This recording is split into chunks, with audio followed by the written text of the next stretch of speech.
warahmatullahi wabarakatuh. Bismillahirrahmanirrahim. Rabbi zidni ilman nafi'a warzuqni fahma birahmatika ya arhamar rahimin. Amin ya rabbal alamin. Selamat pagi anak-anak kelas 6 Al-Ghazali ya.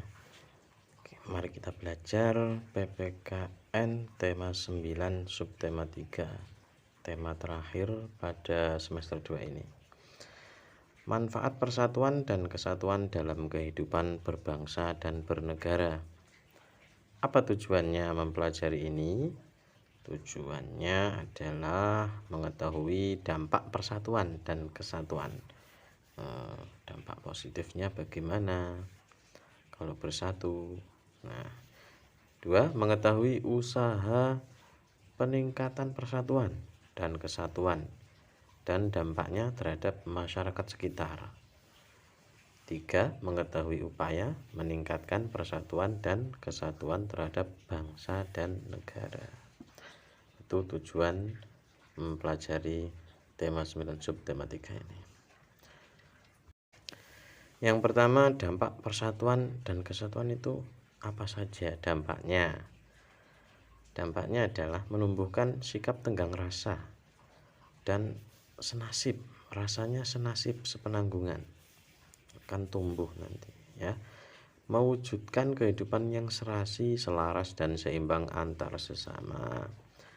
Membuat pergaulan antar sesama menjadi lebih rukun dan akrab. Mewujudkan sikap saling mencintai dan saling membantu. Mengatasi semua perbedaan yang ada dengan penuh kesadaran. Membuat pembangunan nasional akan berjalan lebih baik, tentu saja lebih lancar. Mendorong pelaksanaan gotong royong dapat berjalan lancar dan baik.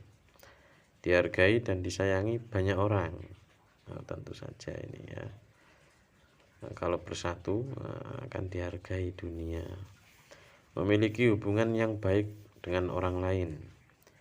Perasaan senang karena sudah berbuat baik. Kalau kita berbuat tidak baik akan merasa tidak senang.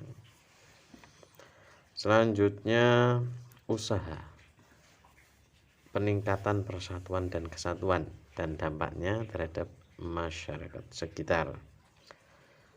Perilaku yang mencerminkan persatuan dan kesatuan dapat kita terapkan dalam keluarga, lingkungan paling kecil ya, lalu di sekolah, lingkungan sekolah bisa diterapkan persatuan dan kesatuan.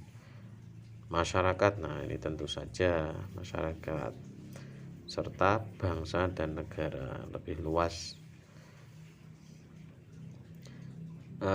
Kita bahas yang lingkungan keluarga dulu.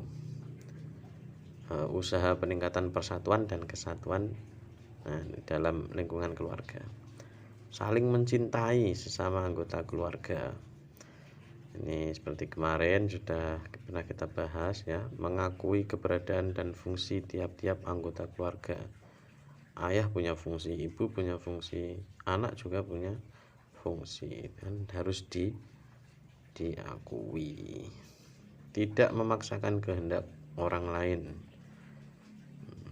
Adanya keterbukaan antar anggota keluarga. Ini sudah kita bahas.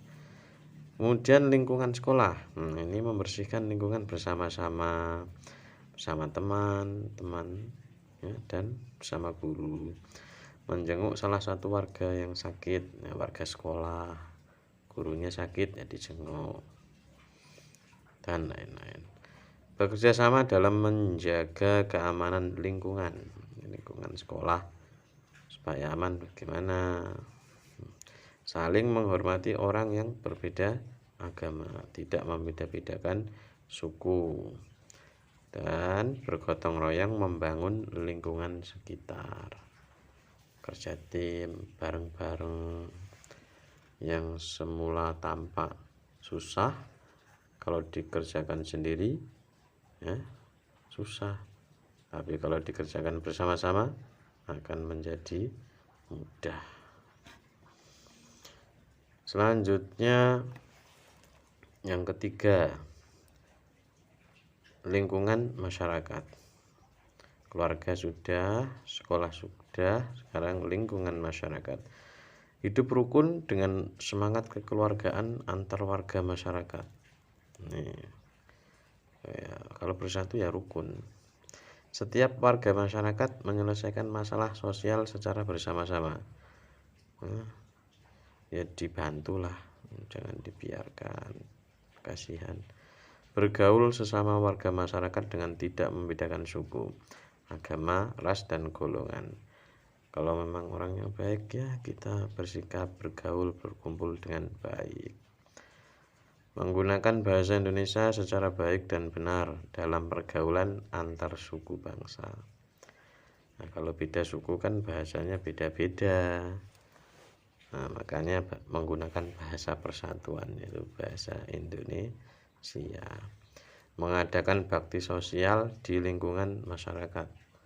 Bakti sosial itu ya semisal ada bencana atau musibah banjir di desa tetangga, ya kita donasi atau memberikan bantuan sebisa mungkin, lalu kita kasihkan, ya namanya bakti sosial.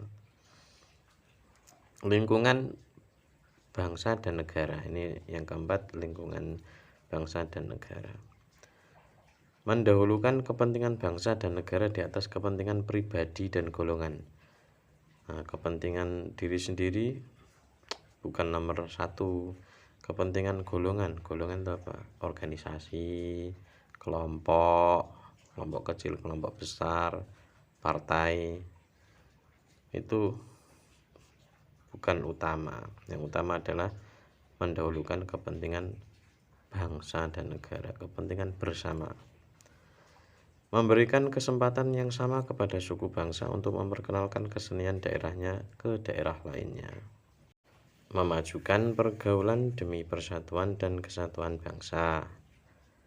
Dan memberikan kesempatan yang sama kepada semua daerah untuk mengembangkan kebudayaan daerah lainnya.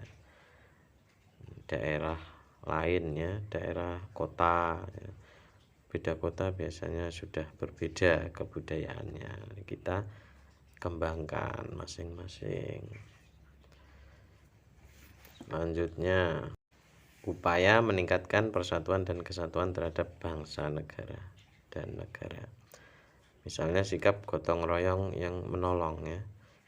Gambaran perilakunya seperti apa? Ini membantu orang lain yang sedang tertimpa musibah, ya seperti bencana alam, banjir. Kalau sekarang ini, ya dampaknya apa kalau melakukan hal itu, membantu itu? Ya meringankan, tentu saja meringankan beban orang lain yang sedang tertimpa musibah dan menumbuhkan rasa sosial. Kasihan ya yang kena musibah.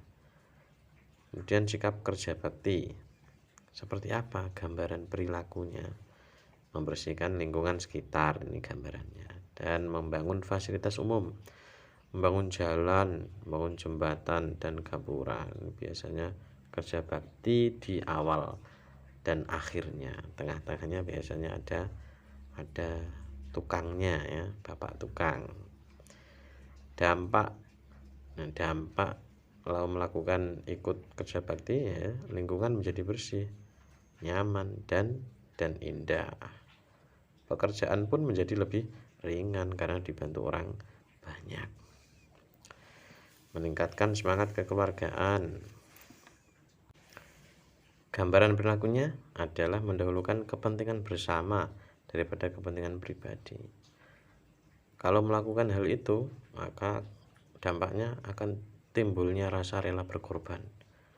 Mau berkorban waktu, korban tenaga, korban pikiran, hingga uang, ya, hingga harta dikorbankan. Enggak apa-apa, tapi ya bagus, malah dampak positif ini, meningkatkan semangat kekeluargaan. Di musyawarah yang terakhir, gambarannya adalah bijak dan santun dalam menyampaikan pendapat, ya tidak marah-marah, tidak banyakan gremeng, nah, itu bahasa Jawanya. Saling menghargai perbedaan pendapat, Kalau melakukan hal itu, melakukan yang santun, yang bijak dalam berpendapat, maka dampaknya dapat mengatasi perbedaan dengan penuh kesadaran. Ya, sadar, oh ternyata beda, ya tidak apa-apa. Terciptanya kerukunan dan kedamaian. Kalau namanya orang dewasa ini, ya. Kalau masih marah-marah itu, ya seperti anak kecil, belum bisa berpikir mana yang baik dan mana yang tidak baik. Nah, ini anak-anak, hari ini tidak ada tugas yang dikumpulkan ke Google Classroom ya untuk sesi ini. Terima kasih atas perhatiannya. Tetap belajar dan banyak latihan ya, di buku LKS maupun buku paket. Semoga bermanfaat. Berjumpa lagi besok di lain hari ya, minggu depan. Assalamualaikum warahmatullahi wabarakatuh.